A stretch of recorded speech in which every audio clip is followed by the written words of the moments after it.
อ้าวโธ่คือฮดน้ำปันฮดผักเถอะวะ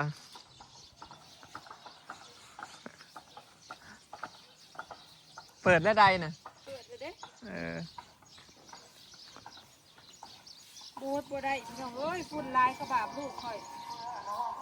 ฮดชนะในแคมป์โฮดแล้วมือเช้าโฮดไม่อีกมันแจบเลยได้บัดนี้ช่วยมากก็ขี้ฝุ่นง่ายกุ้มช่วยมากก็ตรงได้โฮดก็ช่วง4 โมง 5 โมงนะสบายดีเด้อพี่น้องจ่ายินดีต้อนรับเข้าสู่ช่องทลอยเด้อน้ำบ่แห้งบ่เฮ้ยมาแห้งเนี่ยได้สื่อได้ใหม่ เสียเงินซื้อใดมาอีก1,500ไก่ตายใส่ใดนะ2 ใดเปิดควบกันจังแห้งซำนั้นโทษลีใดโทษว่าน้ำบ่แห้งโอ้โหมันสื่อได้พี่น้องกันโหก็จะให้สื่อได้ใหญ่ไปเลยซะมันใช่ได้อยู่แต่ใดน้อยก๊อกนะอ่างมันบ่เป็นใดใหญ่บ่ได้ทางได้ใหญ่เลยเนาะเสียเงินซื้ออันทางใดซองเทื่อเบิดมันถือคายน้ำบ่แห้งพี่น้อง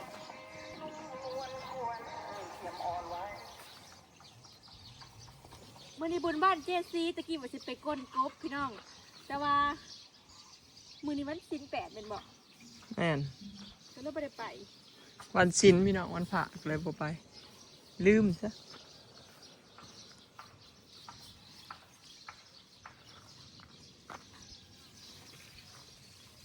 อากาศมื้อนี้บ่ค่อยฮอดบ่ค่อยหนาวเนาะฮ้อนอากาศร้อน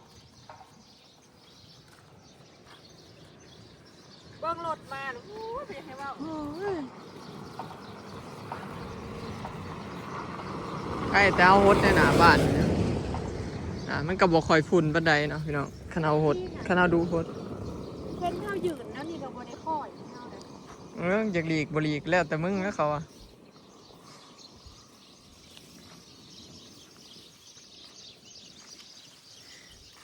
เหยียบอย่างเดียวบ่คนครับ ไปใส่กันยากพี่น้องขึ้นพากันอันสีเขาในบ้านแล้วก็เพื่อแห้งลงไปซื้อของแล้วก็ดินได้เป็นโลบุติดส่งเสือก็ง่ายขี่รถจักรบ่ได้เมื่อยลำบากแฮงที่ขึ้นปักซองขี่รถจักรนั่นที่พุ่นโอบ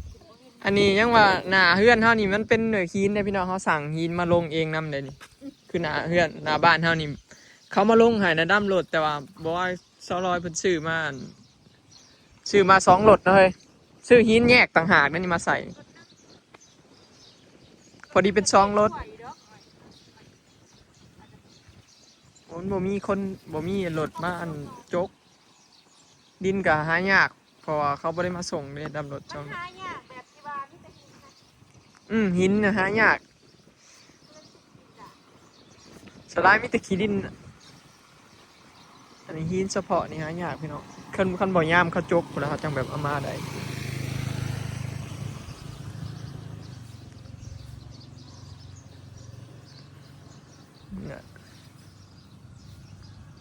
รถมาเอ้ย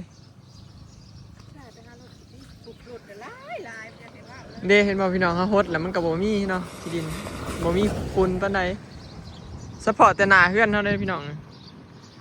คันกายเฮือนเฮาไปนี่ก็บ่ให้เว้าพี่น้องมันฝุ่นโอ้อันนี้มันเป็นบักหินเด้ขึ้นไปฮอดพุ่นแต่ว่าเขตหัวบ้านขึ้นไปมันเป็นดินทรายหมดเลยกับหลุมเพื่อนลงบ้านลงไปนี่เห็นบ่ไงกุ้มๆพี่น้องเจ้าแลนคอยซื่อได้นะลงไปตั้งเขตรถใหญ่2 คันนะลงไปนี่คว้านล้มขนาดพี่น้องจนบ่เห็นทีบพุ่นแหละฮดลงมาหอดเงินถ้าแม่นยายฮดต่อเฮานี่ก็สิใช้อยู่ทางเทิงน่ะฮดต่อกันเบิดแต่ช่วยมาแห้งเบิดแล้วก็เจ้าฮดต่อเขาแซงฮดอยู่หลุมนะครับพี่น้อง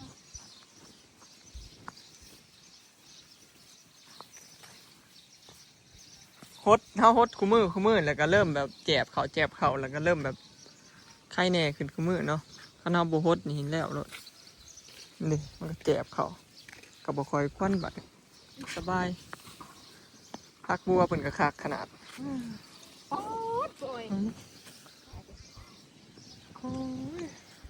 ยมาเลยเด้อพูด บไหวเด้อแบบนี้ โอ้ย ปล่อยเฮาเนี่ยก็บ่ได้ ดำขี้หลีมาแล้วยังเป็นอย่างไปมาอยู่นี่ไงอีแม่บ่ล่ะพูดยายรวย แม่ก็เอาลานไปตากคุณแม่พูดยังไง เมื่อนี้ก็มีงานอยู่วัดพี่น้องเขาเจ้าหมางยังก็กุฏิบ่ไปฮดพักซะเฮ้ยบอกว่าคือสิคัก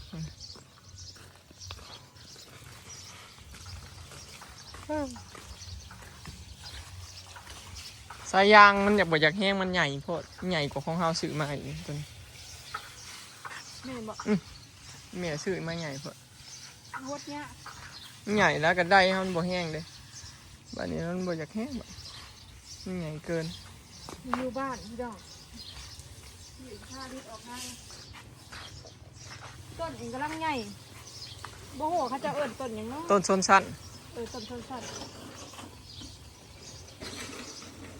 เขาเสียมาปลูกให้หน้าบ้านเนี่ยเสียปลูกเวลาต้นเงินบางญี่ปุ่น แพงไหน แพงเลยพี่น้องต้นละพัน ใหญ่สันนี่บ่ได้ได้1,000นะ เอ้ยเราซื้อมาฮะ ต้น3 ต้นมาฮอดนี้ ร้อยนี่น้อยหนึ่งบ่ได้ฮอดจัน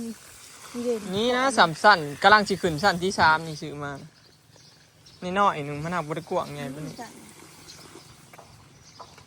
เห็นเขาขายในฝั่งไทยตอนเขาไปซื้อ แพงนะ 2,000บาท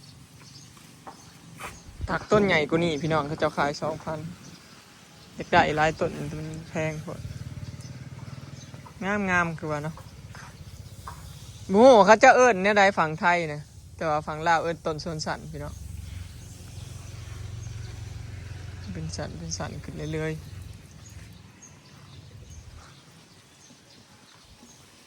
คักเธออีกแล้วเนาะของเล่นใหม่ โคตรง่ายแต่ก็เอาโคตรมันเปรี้ยวเบิดชื่อมาจะ2 ปีเลยใช่ถ้ามาเบิ่งมาอันนี้ใบไม้ก็ล้มงานใบไม้เริ่มล้มแล้วอันจะเราเอาขี้หมูใส่กระสอบหนึ่งก้นหักเก่ามันออกเลยพี่น้องหักวันพูขึ้นมา อืม ก้นหักเก่ามันออกเอาขี้หมูเทลงทั้งขี้หมูทั้งปุ๋ย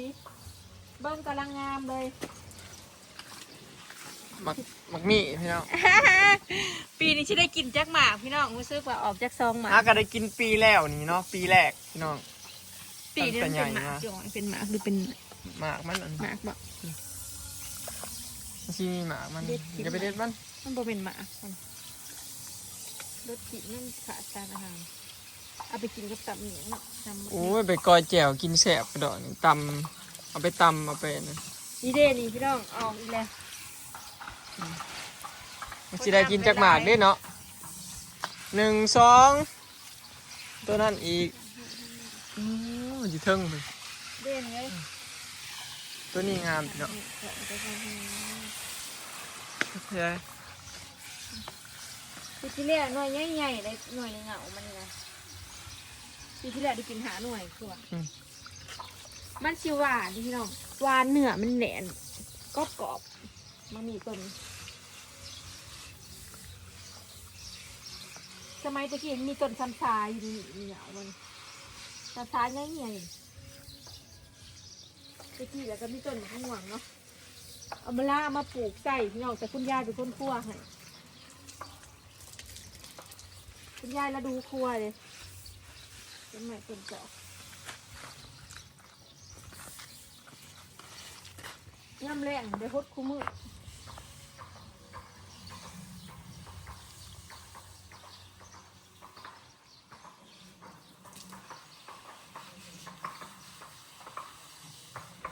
ว่าพูดมากเพื่อนจะว่าซิมากพี่น้องที่ซิมาได้มากเดือนได้บอลเลอร์แล้วยังบ่ได้บ้างมือโทรหามือเช้าเนี่ยวันที่ถามเรื่องมากเพื่อนน่ะแล้วบอกครับ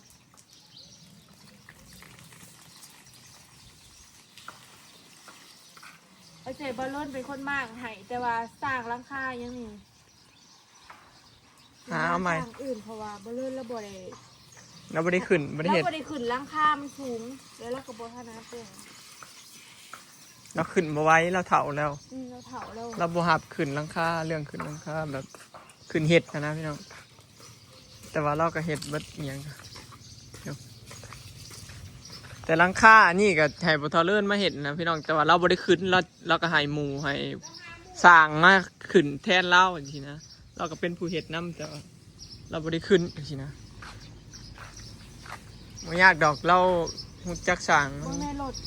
หาหมู่บ่ยาก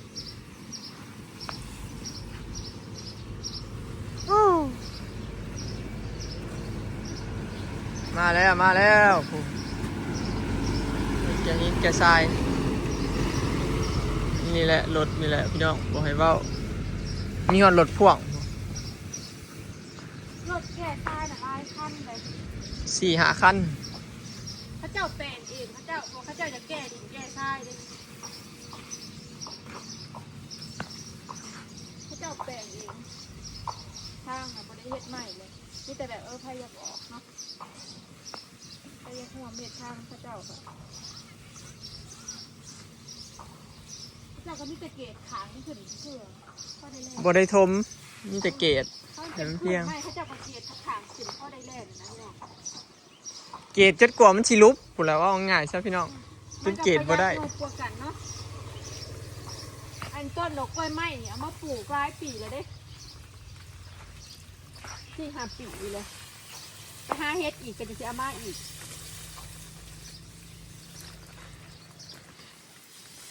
มันหมดเป็นกลุ่มเลยเนาะ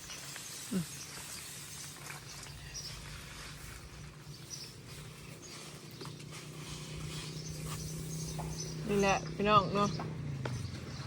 แต่ละมือแต่ละเดย์มือนี่ก็ออกมาสวยนะพี่น้องบอกว่าค่าสีดยาหมู2 โตวน่ะในคอกน่ะมันก็อยากรู้สึกซึมๆมันยังมีไข่วะหมู5 ตัวไข่ฉีดยาเมื่อวานนี่ไข่แน่นะ บอกเจ้าจื้อที่เราคอยมาอยู่หันมันขายหมูแต่มันมีแต่นอน คอยฉีดยาแล้วเศร้าลุก คอยลืมบอกเจ้าไม้เหมือนเคยออกเกลือ คอยว่าอยู่ไม้ไว้เห็นยังขอ มันนอนหูมันเย็นบ่ายปมูตัวอื่นแบบหูเหาะ ไม้ไว้ผมบอก ลืม เพราะว่าหมูนี่เขาออกไปบ่ถึงย่ามนี่มันก็กินหัวอาหารปกติเลยพี่น้องครับคันบ่ช่วงเช้า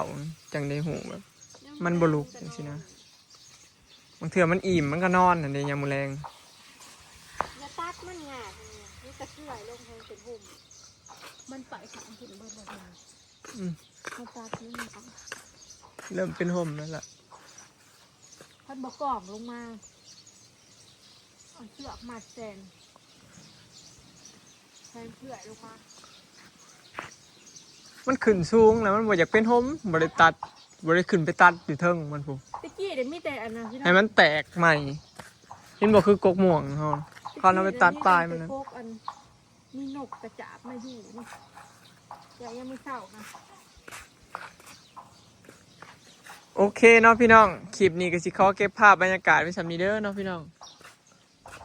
ไปแล้วสบายดีฝุ่นมากอีกแล้วพูรถแก่หินแก่ดินนะพู อย่าหดทางบัดมือประเทศที่ข้าบุหดบ่ได้กระบาบลูกโอ้ยนอนบ่ได้